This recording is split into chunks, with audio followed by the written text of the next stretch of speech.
Hey guys, AntVenom here, and welcome back to another Minecraft video. And in this video, I want to just give you guys sort of like a little bit of an overview of everything that I ended up getting done with my Redstone sand launching device that includes pistons. That was probably important to say. But yeah, that's not all I'm going to be doing in this video. There's also a few more things I want to cover. This video is just sort of like a mishmash of everything that I've pretty much ended up getting done today. I actually ran a live stream yesterday, for those of you who didn't catch my video yesterday, of me making the majority of the add-ons for this, and it's really quite a compact device, but I ended up working on a few things as well, so be sure to stick around as well. And it looks like it's raining, so let's go ahead and let's turn that off. Alright, so I'm going to go ahead, I'm going to go over here and fire up the device, and you'll see, hopefully, that it will all be working. Just take a look around, make sure all the pistons are on. And it seems like they're all on. Okay, so I'm going to go ahead, I'm going to uncover the sand pit here, and we'll see if everything ends up working. Alright, so it's going to push a piece of sand up here, launch it off to the side. I'll try and follow this one as it goes along here, just so I don't have to follow multiple pieces of sand, and hopefully this one actually works properly. So that one goes, there we go, goes up there. It's really quite hard to follow. And that goes over there, and then gets launched all the way over here. So hopefully, yep, there's going to be a few more pieces of sand flying this way. So it does seem to be fairly accurate as of right now. So I don't have the device itself looping quite yet, but it does end up working quite well, and quite well indeed. But yeah, like I said, this isn't all I ended up working on today. I also worked on a few other things.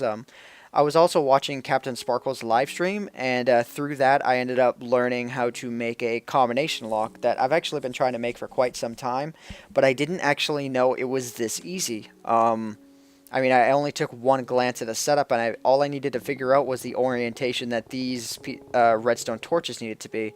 So essentially what happens is you have a set of RS NOR latches, which basically just means like it's basically a memory cell. So either you're going to have power in this set or you're going to have power in this set. So when I hit this button here, the power switches.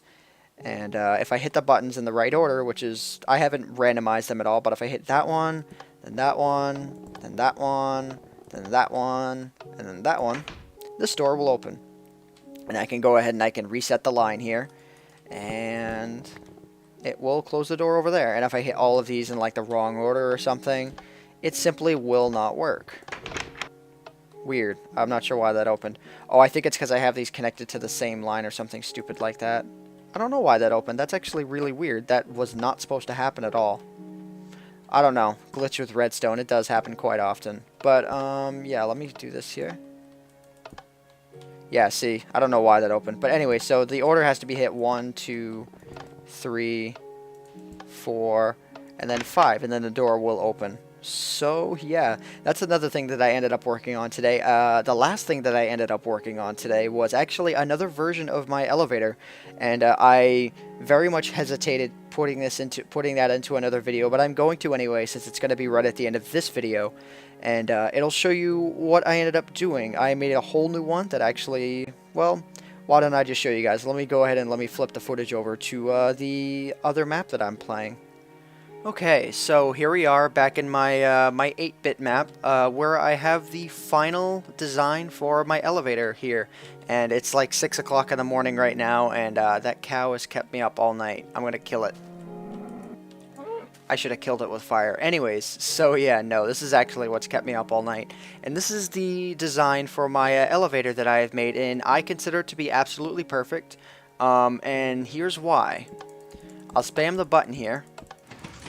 And this elevator simply cannot break. This was actually a big problem with the previous map, or the previous design that I actually made for this, is that it would kept breaking halfway through because I would press the button at the wrong time.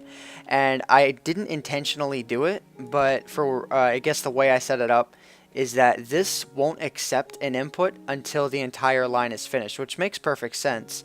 But I just didn't end up thinking of it in that way. So the way I want you guys to think about this, if you want to even consider understanding this, is that there are two legs here, and time is about to change, so let me change the time to day. But there are two legs. There's an input leg and an output leg, or I should say a riser leg and a faller leg. This is the riser leg. And essentially what happens is when power gets applied to this whole thing, power will crawl up the riser leg and cause the pistons to rise, as the name would imply. And when I press the button over here again, once that does its thing, the redstone line will climb up the crawler leg in such a way that will make it so that the pistons will fire in reverse. It's kind of complicated to explain, but essentially, yeah, once this leg does its thing, the whole signal crawls over here, and it'll actually climb this entire staircase at first and hit this piston first. It'll hit this set of pistons second because of the way it's timed, then this set of pistons third, then fourth, then fifth. So it'll actually start up at the top and work its way down. So that's sort of why I needed to have this set up in this fashion. It's really confusing to explain, but when I have my map done, I'll actually probably make a schematic specifically for this. But the yellow line here is the first floor, this is the second floor, and the red one is where you would sit when you want to climb the elevator. And actually the way this is set up is you can have the elevator on the second floor span off in any direction. It doesn't matter. Like, I could have this tore off that way, I could have it tore off that way. It simply does not matter. And if I type in fly here, let me go ahead and let me hit the button, and I'll get shot up because I have the piston mod enabled. But as you can see, I'm on the top floor and it's clear off in all directions. So anyways, guys, I hope you guys have enjoyed this particular video. And yeah, you'll never see another elevator video from me again because this design is absolutely perfect. I couldn't ask any more from a design. It's compact, it's perfect, and yeah.